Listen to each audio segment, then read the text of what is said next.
BJP सरकार में उनका शोषण हुआ है, उनके जो मुआवजा नहीं मिला है, उनकी फसलें है जो सही रेट पे नहीं बिकी है। लेकिन बड़े बड़े पोस्टर लगे हुए हैं जिसमें मोदी जी की फ़ोटो है या खट्टर साहब की फ़ोटो है, उनमें लगा हुआ है कि बीजेपी सरकार है जो किसानों की हितैषी है, उनकी दुगनी आय कर दी गई है, उनकी फसल है जो सही टाइम पर बिक रही है। क्या कुछ कहेंगे सर? वो तो ऐसे पोस्टर लगा रहे हैं। ऐसा है बेटा, आप लोग सब बुद्धिजीवी हैं। सबसे पहले तो मैं आप सभी साथियों के इन चैनलों को धन्यवाद करता हूं जो आपने हमारे आंदोलन को पहले भी कवर किया है, जन जन तक आवाज़ पहुंचाई है। अब सबसे पहले ये मुद्दे जो सेंटर के थे, जैसे मास्टर जिया ने बताया, नैन साहब ने बताया, इनके साथ साथ वापस तो उन्होंने कह लिया ये एक मंदारी है, ढोंगी है, शुरू से है। देश की आज़ादी के टाइम भी इनका देश की आज़ादी में कोई योगदान नहीं था, एक आदमी का नाम ये ले नहीं सकते। इसीलिए इन्होंने बार बार कभी पटेल का नाम लेना पड़ता है, कभी गांधी का। वीर सावरकर का नाम तो ये गद्दार था, वीर सावरकर ने भी गद्दारी की थी। नहीं, सजा भुगती है, वास्तव में सजा गाया था जेल में। उसने 6 माफीनामे ऑन रिकॉर्ड है, माफीनामे मांगे, सिलेंडर किया, अंग्रेजों के लिए काम किया, नेताजी की फौज का बहिष्कार किया, लगातार गद्दारी करता रहा। और वो तो काफ़ी देर बाद, देश आज़ाद होने के बाद भी 20 साल 10 साल 20 साल तक पेंशन लेता रहा। और पेंशन उसकी एक डीसी के मुकाबले की पेंशन थी। तो इतना बड़ा गद्दार था। मोदी साहब ने भी किसानों से मांगी, ये माफ़ी नहीं मांगी, माफ़ी किसानों से नहीं मांगी। यदि वास्तव में मोदी किसानों से माफ़ी मांगता तो आज किसान दर दर की ठोकरें नहीं खाते। माफ़ी इन्होंने उन सेठ साहूकारों से मांगी जिनके लिए ये प्लेटफार्म तैयार किया गया था।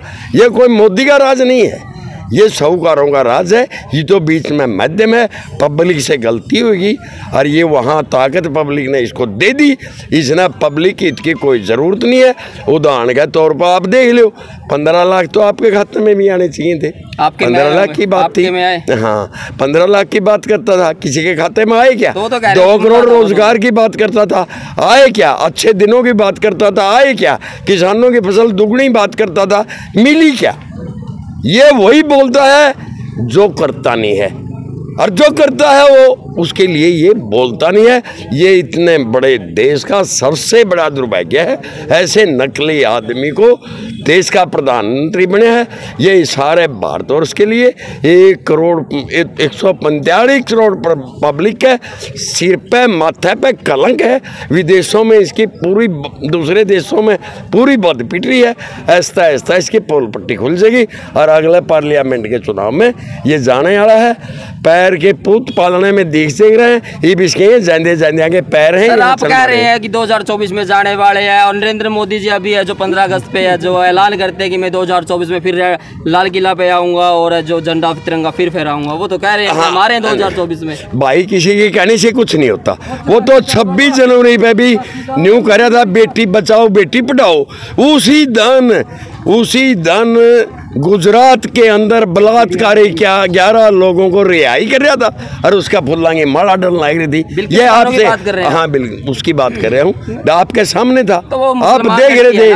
नहीं, मुसलमान हिंदुस्तान का खून तो सबका एक है, यही तो बात है। इसके पास और कुछ नहीं है। ये पाकिस्तान का नाम लेता है, ये चीन का कभी नाम नहीं लेता, जबकि हजारों एकड़ जमीन काबिज तो पहले भी थी, लेकिन इसने तो इसके टाइम में तो वहाँ गांव बच गए। चीन का नाम नहीं लेगा। पाकिस्तान की औकात क्या है आपने देखा होगा। 71-72 में जब ये बांग्लादेश अलग कराया, 95,000 सैनिक पाकिस्तान के सिलेंडर करके थे, हाथ खड़े करके थे, एक दिन में कब्जा कर ले। जाट रेजिमेंट के पास आज भी वो पत्थर पड़े है जिसमें लिखा है वह लाहौर 2 किलोमीटर दूर है, वहां तक पहुंच गई थी सेना। और ये काम सेना करती है, पराक्रम ये करता है। आप देख लो वो जहाज, वो चंद्रयान जो चला था, या वहाँ बैठ गया वैज्ञानिकों के पास जाके, जमा नजदीक जाके धड़ाम पड़ा। अब देख लो क्रिकेट मैच में ये नहीं वहाँ जाता और उस स्टेडियम में कभी नहीं था क्रिकेट मैच करवाने का। हाँ 40 मजदूर नहीं गया, बच गए जो ढबिंग जिंदा एक नहीं बचा था। 41 जवान पुलवामा में शहीद कर दिए, जानबूझ कर मरवा के, और उनकी डेड बॉडियां पर देखा कुकर माथे टेका था। इसने 2019 में हारना था। पुलवामा की घटना, मंदिर की घटना, हिंदू की घटना, यह हमारा दुर्भाग्य है। हम पसीज जहां जल्दी याद नहीं रखते, कभी गौ का, कभी गंगा का, कभी वाले कह रहे हैं जो बीजेपी जो नरेंद्र मोदी की सरकार में देश विश्व गुरु बनने वाला है, और अभी विष्णु का अवतार उनको दिखाया गया है ऐसी सोशल मीडिया पे, जो कथित तौर पे फोटोज वीडियो चल रही हैं। ये जो पाखंड ये कर रहे हैं, अब पब्लिक इन पाखंडों को समझ चुकी है। ये किसी न किसी बीजेपी के बड़े नेता को भी मरवा सकते हैं। इस मंदिर का उद्घाटन करेगा, उस टाइम साधु संतान ने भी मरवा सका है। जैसे पुलवामा में 41 जवान इन्हें जानबूझ के शहीद करे थे, और फिर वो नाटकबाजी करी थी। अब पब्लिक काफ़ी समझ चुकी है। ये पिछले दिनों हरियाणा में भी ऐसा करना चाहो थे। ये तो किसान यूनियन ने, खापों ने, मजदूरों ने, कर्मचारियों ने, आप जैसे बहादुर पत्रकारों ने इसको उठाया, और जब बोलिया इसको आ भाई देखेंगे मुसलमान आगात कौन ला होगा। ये ऐसा ही चाहते हैं, ऐसा ही करना है। ये दुर्भाग्य रहा है। आज देश 20 साल पीछे चले गया है। इनके 10 साल के राज में कितनी ढेर सारी प्रॉपर्टियाँ इन्हें बर्बाद कर दी है। अपने बाप दादा के बनाए जो रेलवे स्टेशन थे, कोडिया का भाव बेच दिए। जो रेलवे लाइन हमारे मजदूर किसानों के इनकम टैक्स के पैसे से बनी थी, उनको तहस नहस कर दिया है। सारे महकमे बेच दिए हैं। ये सारा का सारा सिस्टम विदेशों में पैसा जमा करा रखा है, और ये सर्टिफिकेट देवे हैं। वह मोदी तो कहते बच्चे को नहीं, वह बच्चे तो उठा के चल लूंगा। गब्बर सिंह का भी नहीं थे बच्चे, तो ये इतने चंबल के डाकू थे, वो क्यों लूटे करते? औलाद तो उनके भी नहीं थी। ये उनसे कम नहीं है। चंबल घाटी के जो डाकू थे, उन सब से आज लग हिंदुस्तान में ऐसा आदमी ने जन्म नहीं लिया जितना इतना पैसा लूट के विदेशों में पहुंचाया है।